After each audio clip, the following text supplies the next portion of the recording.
This is game 4 of the Cornerstone event held in Seattle at the Missing Piece. At the top of the screen is Landon playing a Savior, and at the bottom of the screen is Max playing a Necromancer. Landon traveling up with me from Portland to play at this event. Max, I believe, local to the Seattle area.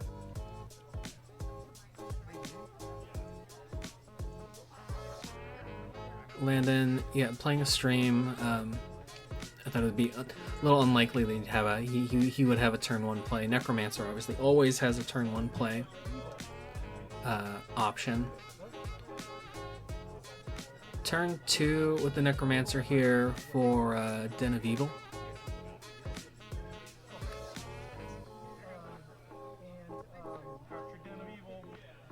Can ramp for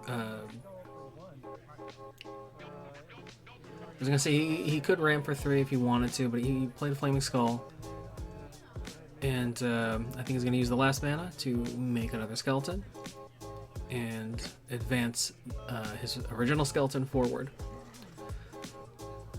So Max just demonstrating the just the oppressive weight of the Necromancer being able to generate skeleton token after skeleton token every turn, in addition to kind of the spells and cards that you have in your hand. Landon turn 2 with a Valley, playing it to the center, even though he doesn't have a 2-drop play here, instead of playing to the side. I think he wants to meet Max in the middle of the board and develop the board from the center. Attacking in for 3 points of damage with his Legion of Undead here. Advancing skeleton forward. Don't believe he's made a play yet. He's making a Foul Bones. He's playing a Foul Bones. And then playing, making another skeleton.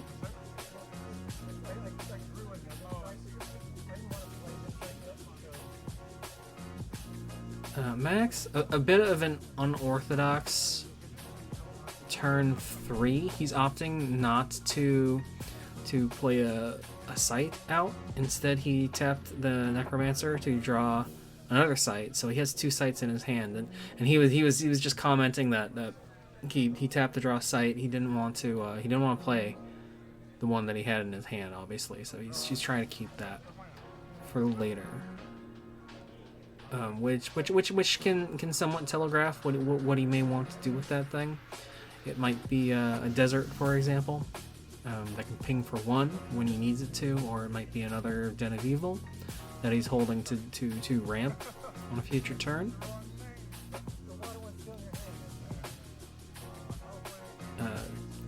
Landon on turn 3 here, 3 mana, finally able to play something out. He's going to play Muddy Pigs and going to pay 1 for the Savior ability to give it a ward.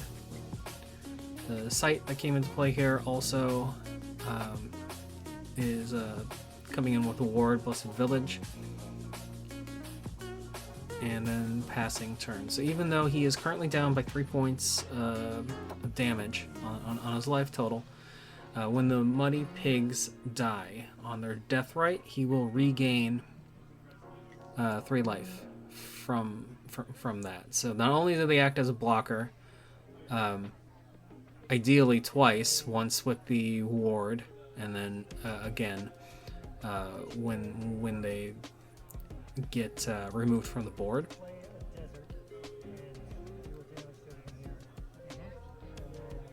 So Max showing us that desert that we thought he was going to, that I said he might have. I was trying to think of, I'm sure there's there's a lot of reasons why you would want to hold on to a site and not use its and save its ability for later.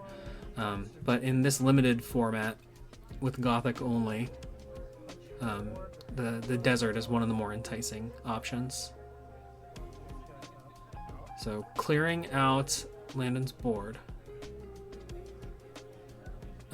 Which, again, the Deathrite procs, it does bring him back up to 20, but he is able to. But he does end up taking 2 points of damage from the Flaming Skull. The Foul Bones flying to attack and removing the ward from the Blessed Village site. And then passing turn back to Landon. Again, just the Necromancer. The Necromancer deck so far has been very low to the ground. He's been able to get those skeleton tokens every turn. And he currently has a more commanding board presence with 4 pieces on the board to Landon's position. Landon, however, just getting out one of his big bomb cards in the deck that he was able to build here, Abaddon Succubus. So Abaddon Succubus comes down onto the field and lures in the Flaming Skull, dealing 2 points of damage to it and then healing 2, bringing him back up once again to 20 points, which is a great play, and it puts a lot of pressure on Max. He's going to have to figure out a way to remove this piece from the board. I think Max is just clarifying if he just moves with the Foul Bones, because the Foul Bones has Airborne, that the non-Airborne minion is not able to intercept it at the site that it moves into. Yeah, he's just double checking with the judge. Before making a play. So that kind of telegraphs what he wants to do here. He wants to get that piece on the board, and then he's paying 3 to detonate. So detonate to remove the succubus. It would have been nice if Landon could have gotten that piece on the board just a little bit longer. But it was a lucky play from Max here that he had just the right card that he needed to get that thing off, respond and get that thing off the board on this turn. Tapping for his 4th site now, the Wasteland. And then playing a Grief Larva. Grief Larva has to start out under your own site and under most circumstances. So at the end of turn, he will take a point of damage from it.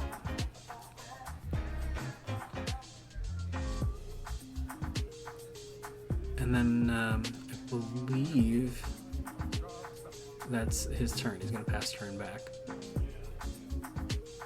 I think at one point as well, he also sacrificed a skeleton to bring back the Foul Bones from the cemetery.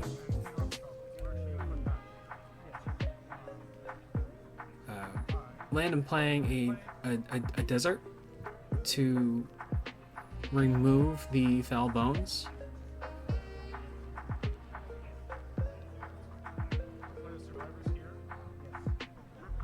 Choosing to play Survivors of Sarava. He's changing his mind about positioning.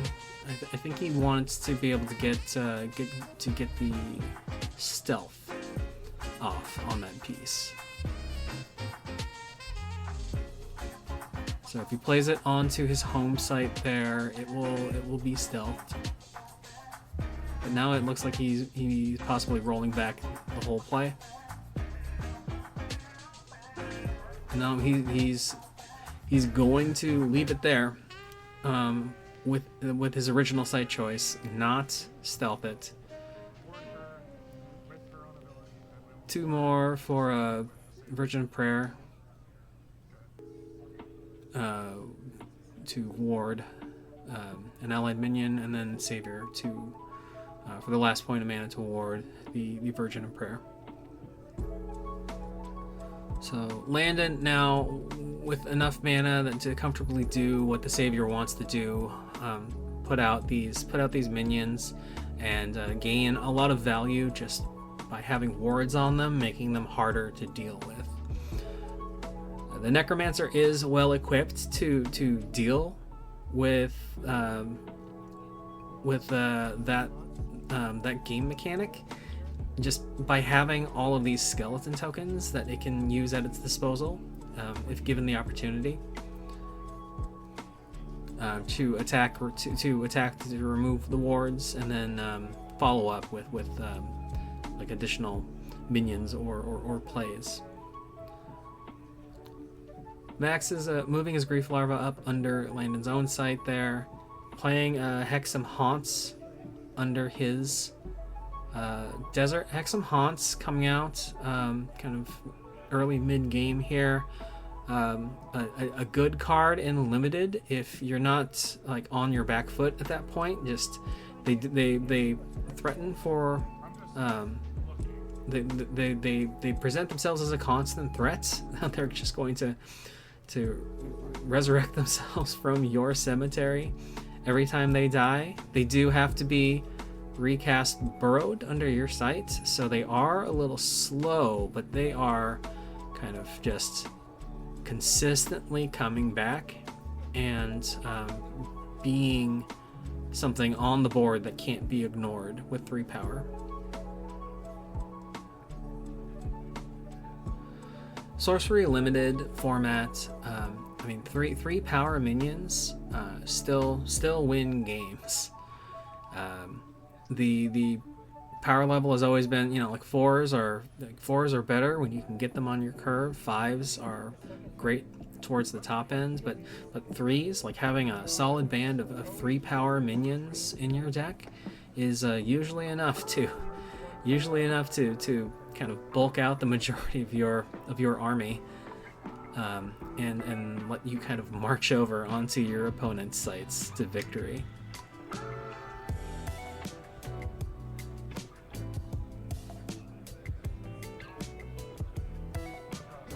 Landon, I think he picked up a spell, changed his mind, and then drew a sight. I can't see because he was out of frame. I'm assuming that he did not look at the card and then they just put it back. I think that's just like something to be aware of. I don't think that that's necessarily the cleanest etiquette to have when you're playing a game.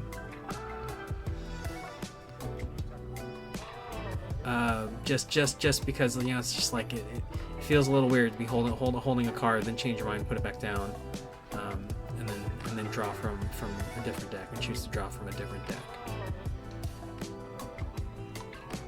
But I am going to just assume, because Max did not complain during that game, that everything was above board there, and it was just kind of a changing his mind midstream there. Getting to draw a spell anyways from Gift to the Wolf, and pushing in some damage here. He was pushing in some damage with Survivor's Feralva, as well as inviting Max to block with the Hexam Haunt. Max declined to block with Hexam Haunt. Hexam Haunt is still burrowed under the desert. The Virgin Prayer also, I believe, got in a point of damage.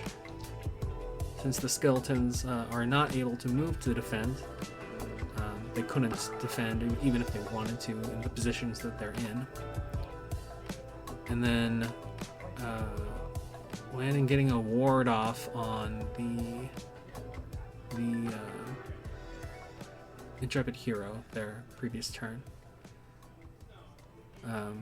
This play from Max, you can see what I was talking about earlier, that just the value of the skeletons that the Necromancer can produce is well equipped to deal with Savior and Ward tech in the game. I think this is a really strong. These avatars are really strong versus each other in the precons. Or strong, I guess strong isn't the word. I mean, I guess like a balanced or well matched. They make for fun games, I think, in the precons.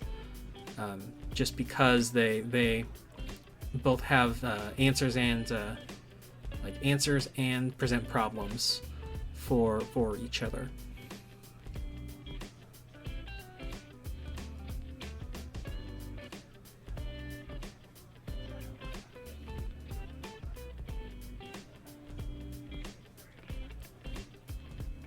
think they're taking some time to think about what their next play is going to be. I don't think Max has spent any mana yet. The only actions he's taken have been to attack in with a skeleton to remove that ward, and then having the Hex and Haunts rise up and remove the survivors. Moving up and attacking for 1 point. Landon had the option to defend with the Intrepid Hero, but it is kind of a waste to defend a skeleton for a single point of damage, especially when he's so high up on life still. So it's not really worth sacrificing the ward yet just for that. Max tapping Necromancer to play another site, Wasteland, that will bring his mana total up to 5. And then passing turn. At the end of his turn, the Grief Larva will once again deal a point of damage to Landon, just infesting that space under the Blessed Chapel.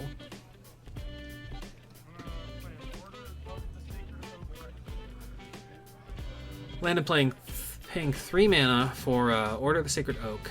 It comes in with a ward. He doesn't have to spend a mana for the Savior ability to ward it.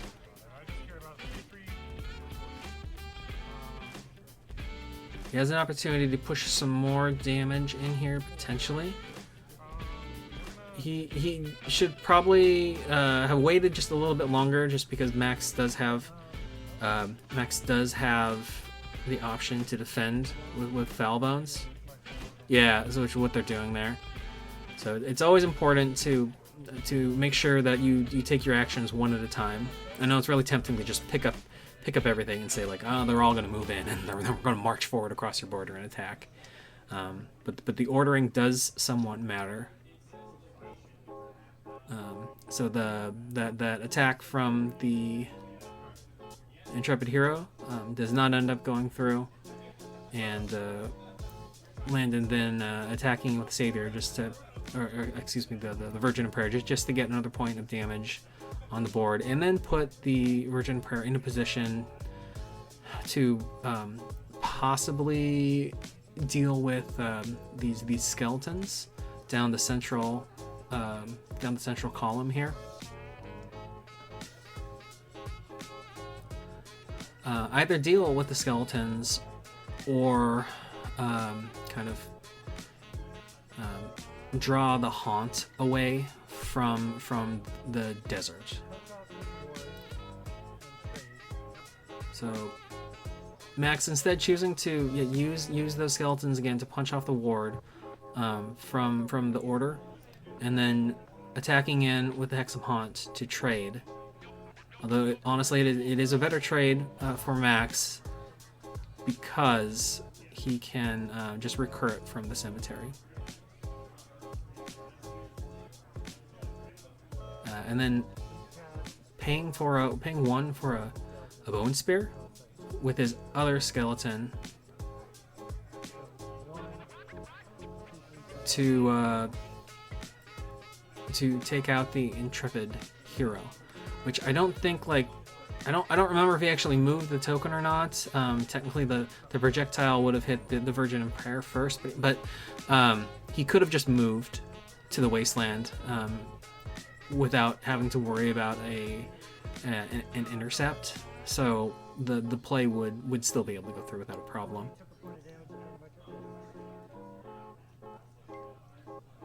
And then still able to cast a skeleton. Bone Spear, one of those great value cards in the Gothic set. Only costs 1 mana, and you can sacrifice an undead, and it will deal 3 points of damage. So ideally, you're sacrificing a skeleton, and with Necromancer, just a skeleton that you didn't have to get from a card in your deck. You just conjured out of thin air for free. pushing in another point of damage here. I think at this point, I mean, Landon feels that with the Necromancer, you need to keep pushing damage in. You need to keep pressuring them.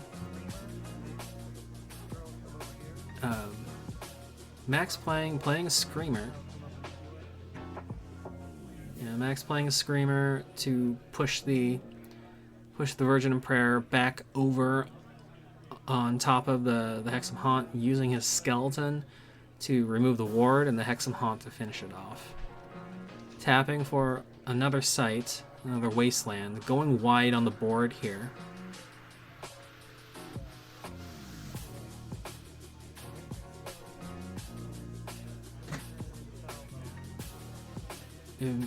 Making a skeleton and then sacrificing it to resummon Foul Bones from his cemetery, which is fine. And again, it's just just some added value from the Necromancer.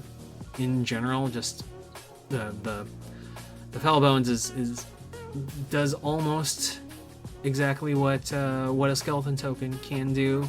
It is not limited to the cannot move to defend ability that the skeleton tokens have, and it also has airborne, so it is strictly better, but it is still just a 1 power minion piece there. Turn is passed back to Landon, but Max has once again just stabilized the board and created some board state threats that Landon once again has to address here. He's got that 3-power Screamer, he's got that 3-power Hexam Haunts that's just going to keep coming back and harassing him.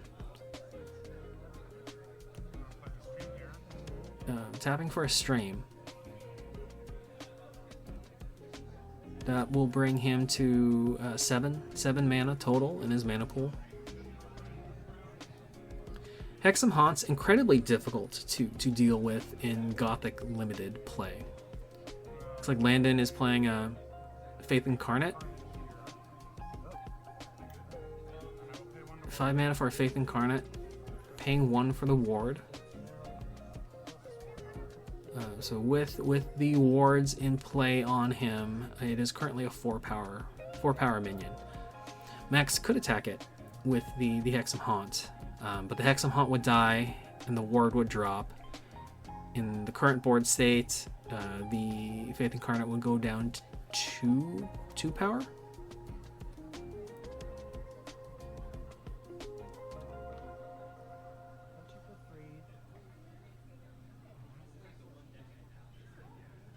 Screamer advancing forward, attacking for 3 points of damage. Max could attempt to Max could just get 3 points of damage in with the Hexam Haunt. It does have airborne, so it could fly to where that Screamer is and attack the site, or like I said, it could punch off the ward and then recur itself back from the cemetery once again, which would be not a bad play. Hexam Haunt really strong in this Gothic, like I said, really strong in this Gothic limited environment. Paying was it? I think it's a Wreath in Righteousness. No, I think he's changing his mind.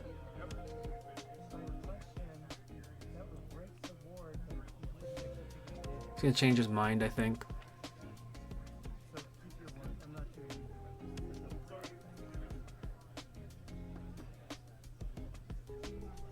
So not doing that. I think that he didn't like doing that, because the play doesn't make a ton of sense. Like, you Wreath in Righteousness, you to break the ward, but then you put a ward on your own thing, in which case the Hexam Haunt, because it is wardable, and then that would once again bring the Faith Incarnate's power up to 4.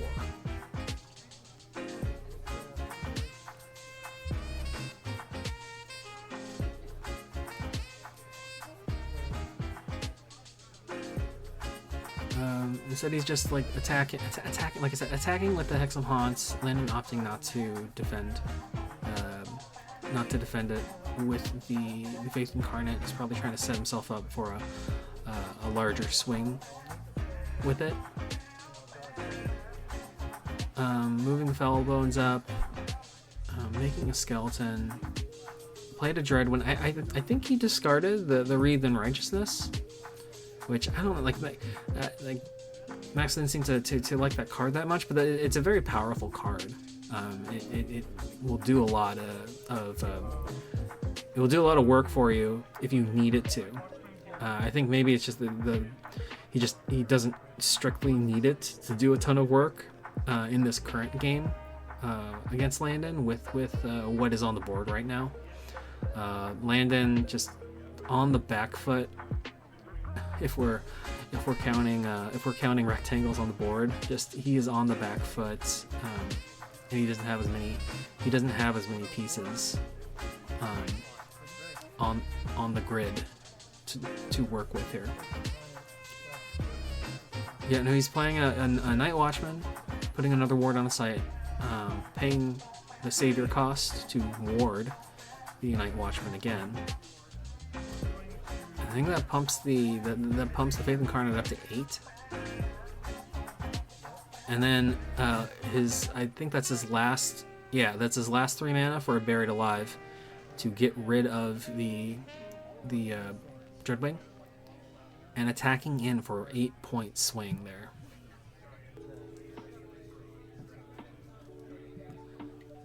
Eight-point swing, super strong. Max is going to have to find a way to get rid of the wards on the Faith Incarnate. So he has a Curse Tower that takes care of 1. Power goes down to 6, and now he's just trying to do this.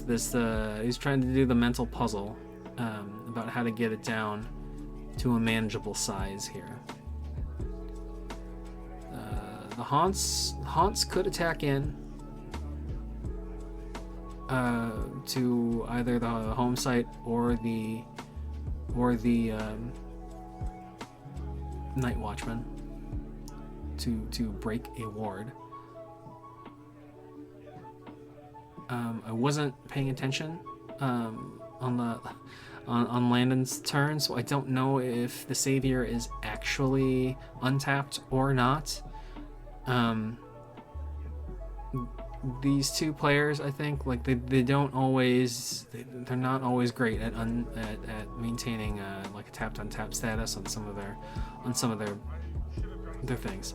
Yeah, no, Landon is saying he should have drawn a sight, which I think was a mistake. I think Max is just baiting him on whether or not he wants to tap or not, because if he left that untapped, he'd have the option to defend if the Hexam Haunts tries to come in and pop a ward.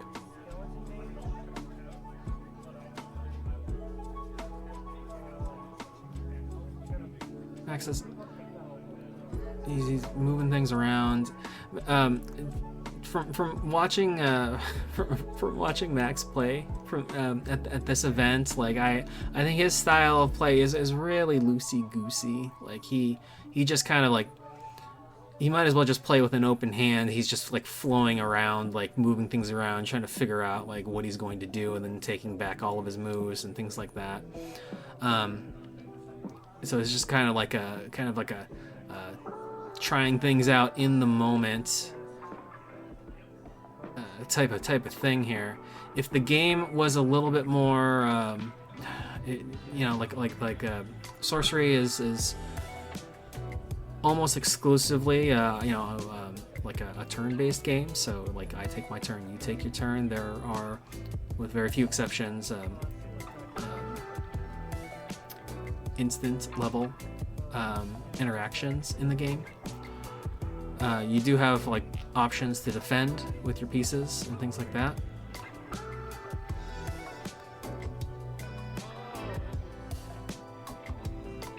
So a big play there to remove the Faith Incarnate.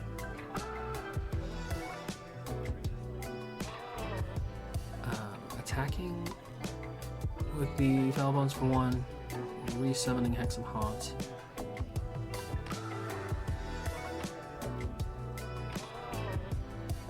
And yeah, we're just walking up with skeletons, making skeletons.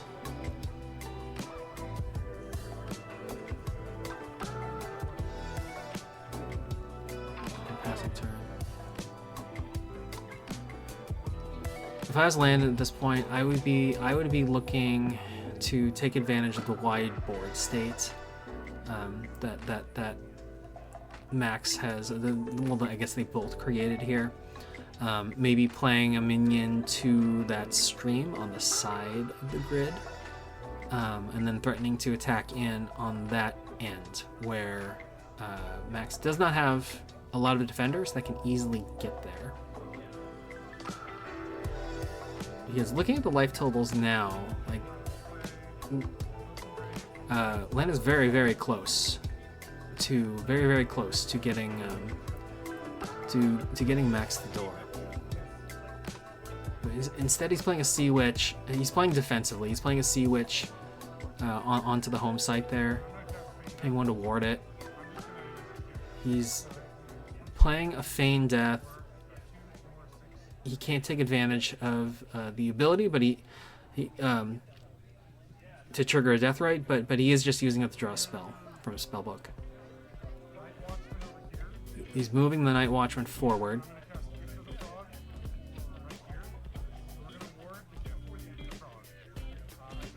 And Landon, I think, playing a little bit too fast there. He already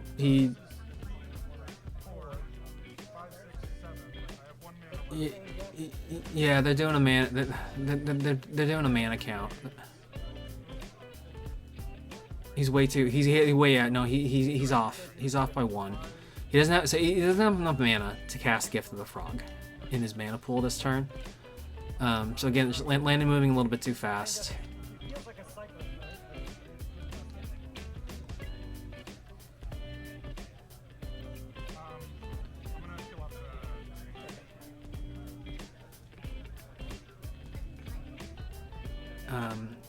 And then I think he rolled back the Night Watchman, move forward, and then just made a trade on it. Which, the trade is fine, I just, the Sea Witch should have been played forward more aggressively to threaten damage down on Max.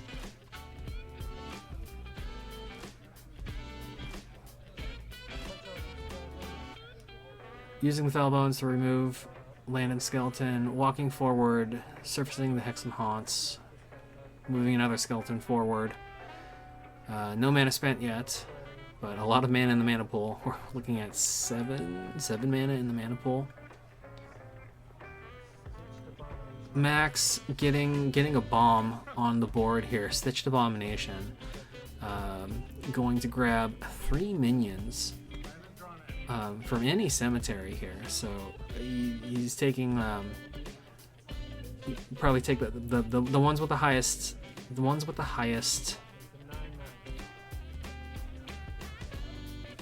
yeah, the ones with the highest power there. So 3, 6, 9 points of damage. Make it not damage.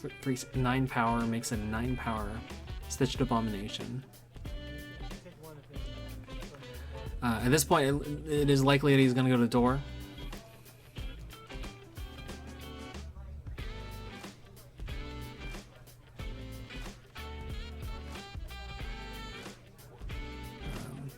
Landon, I can't see his hand, but likely just running out of gas here at this point.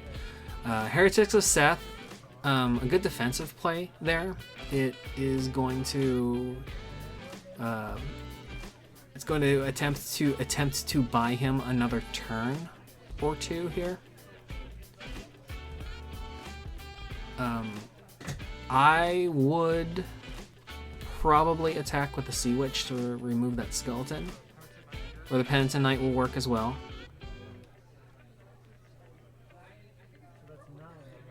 So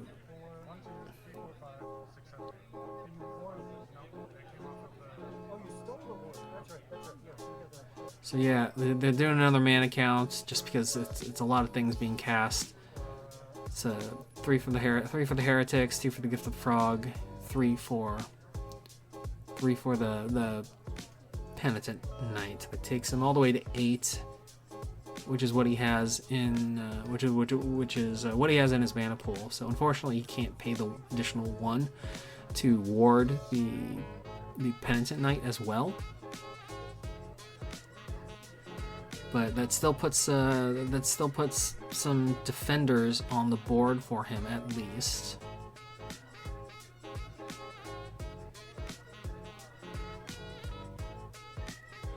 It's a tough situation to be in, because I think that like Landon has to defend, but he also still needs to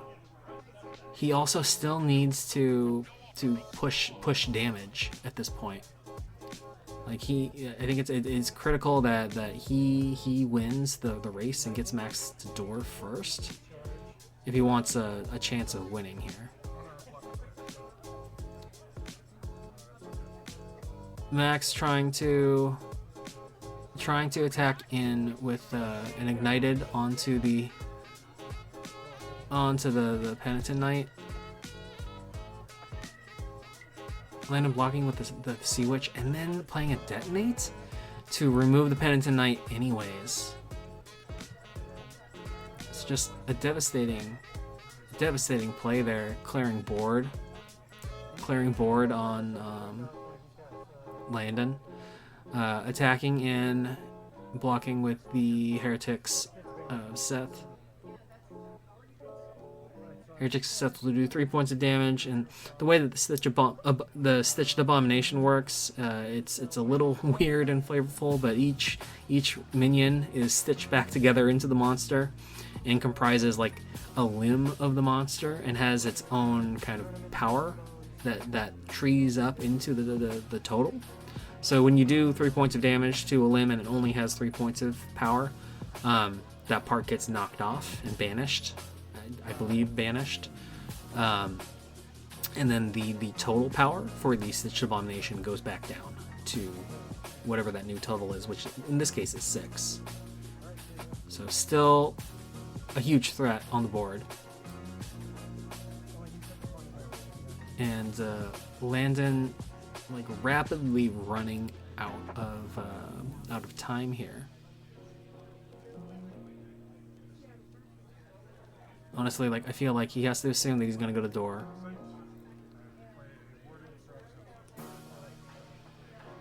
I'm not sure if I'm not even sure if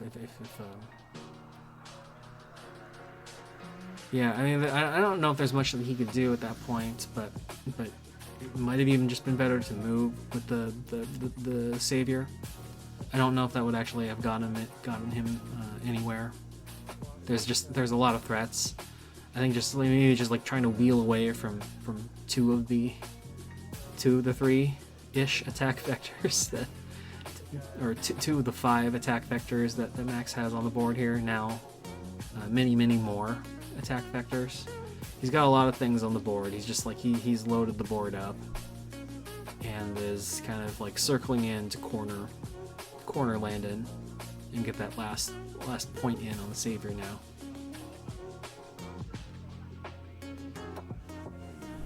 So Landon now choosing to run. I'm going to play a Holy Warrior with a ward that comes in as a defender.